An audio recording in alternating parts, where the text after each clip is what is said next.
me and Spinelli. Oh, you saw what happened to the Russians, right? Now, you don't want that to happen to you or your people. No, look, it's not a threat. I'm just appealing to you in the spirit of mutual cooperation. So, do you want to answer some of my questions or not? All right, good. Good. So, have you sold any of the cargo from the truck you hijacked? Just the weapons? Just the weapons, nothing else. Now, did you sell directly to a buyer? What do you look like? What happened? Head-on collision. Contusions, patient complains of pain in her wrist. Yeah, but I'm sure it's just a sprain, which is what I tried to tell this nice man, but he insisted on bringing me here anyway. That's why he's good at his job. Come with me. Thank you. That guy came out of nowhere like a bat out of hell. Mid-30s, 5'10", 170 pounds. All right, I got it. Now listen, I'm going to do you a favor in return, okay? I'm going to give you a heads up. This is a lot more trouble than you want to handle. I would get the hell out of town as soon as you can. I can't tell you anything, okay? You're going to have to trust me that I know what I'm talking about. Just leave that truck on the north side of Route 10, 3 miles past the railroad crossing, keys in the ignition, remaining cargo intact, and get the hell out of there and pray that it ends there. Did you get it? Yeah, for what it's worth. I mean, there may be millions of men in the New York Registry of Motor Vehicles that fit that description. How do you want me to proceed? Well, you're done. I'm done. We're done. That's it. I'm giving the buyer's description to Rayner. I'm going to tell them where the truck is, and they can figure it out from there. According to Agent Winifred, there was deadly poison in that truck. And if Missoni is correct, and there's no reason to assume otherwise, that means both poison and anonymous buyer just floating free in the universe. Doesn't that fact alone warrant further investigation on our part? This is silly. You know, I've got a bump on the head and a sprained wrist. I shouldn't be taking up space in the ER. Well, I can't release you until you've seen a doctor, and I don't want you walking out of here with an undiagnosed concussion. Okay, that's a good point. I guess I shouldn't press my luck. So this guy just ran into you out of nowhere, and then what happened? Well, gosh, I skidded off the road, and he slammed into a tree hard.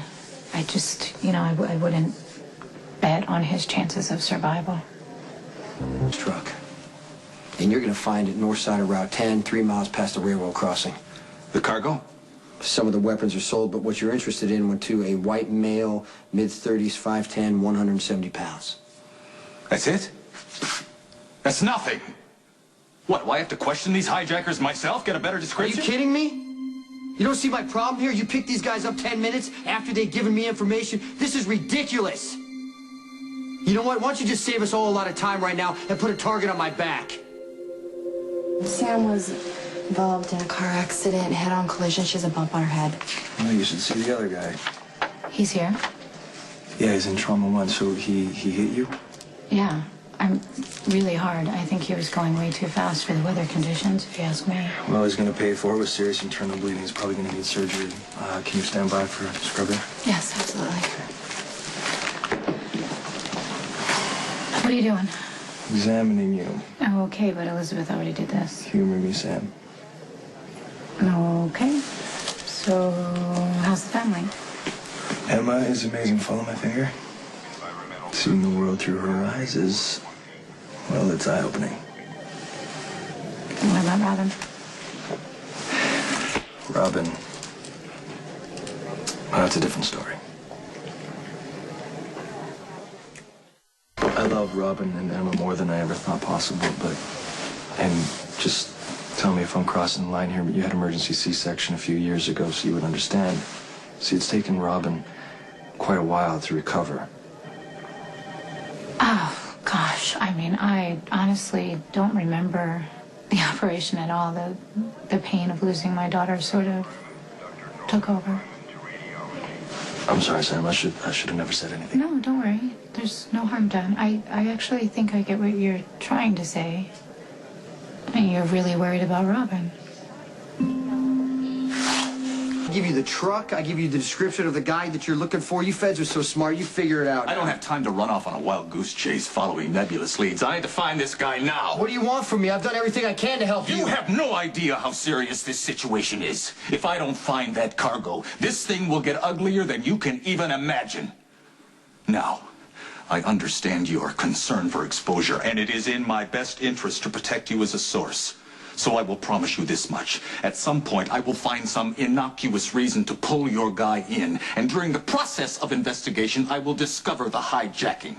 I know it's not much, but it's all I can give you. Now you give me a name! Oh, I swear to God, I will make it my personal endeavor to see to it that Damien Spinelli goes to a federal prison and never again sees the light of day.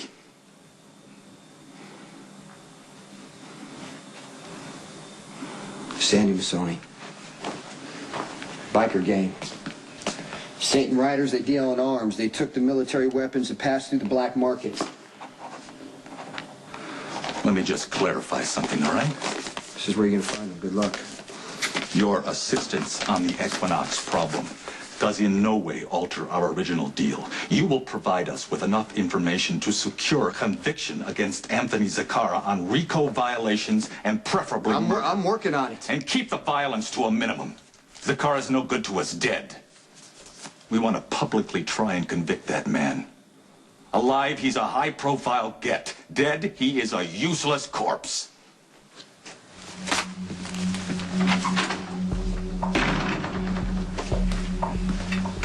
The Jackal is most distressed. Because of him, Stone Cold has violated his code of ethics. Yeah, and I hate it. I hate it, Spinelli, but you heard me. I warned Missoni to get the hell out of town, and if he didn't, and he has to go down to save you, what am I supposed to do? That's worth the trade-off. I'm humbled by your show of friendship and loyalty. If I may offer a suggestion. Yeah, what?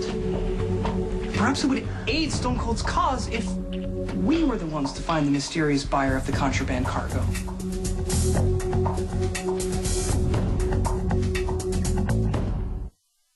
Here's the Jackal's reasoning. You need to get out from under the clutches of the feds as soon as possible. What do they want? They want information. So the more intel you give, especially in such a dire circumstance as this, the more grateful they'll be. Might be too optimistic. But what is the downside to such an attempt? I mean, the worst thing that can happen is that you turn in a perpetrator that is in possession of lethal poison and thwart his evil plan, whatever that might be. Okay. All right, let's try to break it down. All right, so we know the buyer contacts Missoni. He seems to know exactly what he's looking for. The right? buy happened near Port Charles because that's where the original hijacking took place, but it doesn't necessarily follow that the buyer is a resident or that this city was his good. intended For target. argument's sake, let's just assume that he is from out of town. So he flies in, he gets the poison, he can't fly out because of the weather and because of security issues. So he might have rented a car. That's a long shot. What are you doing? I am going to pull up all the cars rented in the last 24 hours in or around Port Charles. I'm then going to cross-reference those with driver's license numbers and photos and see if anyone matches our profile. You're not gonna like this, but I'm gonna order you a CAT scan. No, I could wind up sitting here all night waiting. You've got other plans, Sam? Yeah, I have to pilot a shipping to the harbor tonight. Really, in a blizzard? Hazard pay. Okay, well, I can't force you to stay, but don't blame me or the hospital if you pass out in the cold, which is going to make it a little bit difficult to pilot that ship. Okay, fine. Knock yourself out. Patrick. Yeah.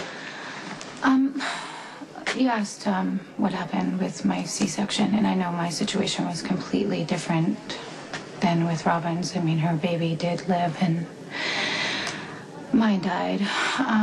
But for what it's worth, whatever happened between me and Jason after, at the very worst time of my life, he was by my side, holding me when I cried, listening to me talk. He even buried my daughter when I couldn't.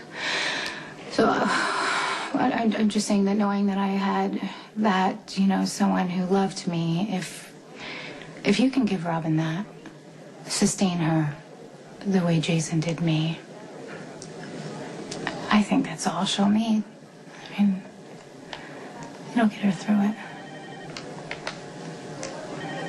Thank you. Dr. Hillier, please reach the operating field. Okay, I've found 5 men that match our description who rented cars in the last 24 hours. 3 are from out of state. Edmund Price from Pennsylvania, Lloyd Stensland out of Florida, and Earl Bragg from Montana. I will now see if any of them have criminal records or any antisocial... Wait. You're telling me you're going to hack into a government database right now? It doesn't feel like I have much choice. But not to worry, this is a new computer with uncorrupted software, and from now on, I will be much more The car rented to Earl Bragg has been in an accident. EMT was called to the scene. He's been transported to General Hospital.